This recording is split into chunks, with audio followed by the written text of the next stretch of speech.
We don't think it's unreasonable for a country or a state or a county or a province or a city or a town or even a family in a home to ask two questions.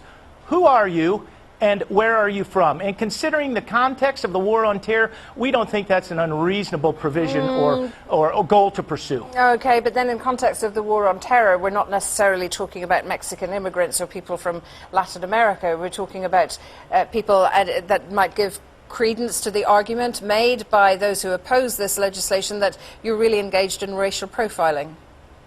Well, and I would certainly be aware that our porous border is an avenue into the country for terrorist extremists. So I think that's verified through our investigators down there. But in the issue of racial profiling... Verified in what way, if I might ask you? Oh, we have hand grenades coming into our state, into our city from Eastern Europe. And they're coming up through the Mexican border. Even from Asia, our investigators tell us that weapons and arms are coming up through the Mexican border into Arizona. So I think the threat is real, but I think what's just as real is the fact that Arizona has a history of partnering with our minority communities. So racial profiling, even though it's a reality, it's never been a problem. We have successfully interacted and partnered with our minority communities in Arizona, and specifically Phoenix as a whole. Past history is a good indicator of future performance. Okay, but I mean, if we can just go back to the war on terror for a second, I mean, Mexico and northern Mexico is in the middle of a terrible drug war, which is taking many, many lives and ruining thousands of other lives across the border from the United States. And it's all about drugs which are going into North America. Is that not a more immediate concern for people such as yourselves rather than the war on terror? Well, and I think the common denominator here, whether you call it a war on terror or a war on drugs, the common term is a war. Wherever there's war, there's a loss of physical life, there's danger, there's an absence of the rule of law. It's spilling in to Arizona, it's killing our ranchers, it's killing our cops, it's damaging our minority community partners. We needed to be proactive, and we'll continue to be proactive in partnering with our federal partners over at ICE. Okay, let me ask you, if this law had gone into effect in its entirety tomorrow, would we have seen on the streets of Arizona an immediate increase in the numbers of people detained by law enforcement officers? No, absolutely not. And what we've been doing for the past 2 years in Phoenix is test driving this law, Senate Bill 1070, through our revised Phoenix immigration policy. And in the last 2 years, those provisions have been maintained by the judge. In the last 2 years, we've been able to partner with ICE and facilitate over 3,000 illegal aliens deported without any additional cost or crime, without any drain on manpower, and without a single civil rights, racial profiling, or biased policing complaint. But in other words, we've had an impact on 1% of the illegal population in Phoenix, and we've seen a 24% reduction in violent crime. That's a great success. But you would have seen, presumably, a need, because this is the law you supported that's been partially blocked today, the right to stop people suspected of committing another crime and ask them where they're from and where they have the papers. That, presumably, is to help the broken system, as it's often referred to in Arizona, in terms of immigration.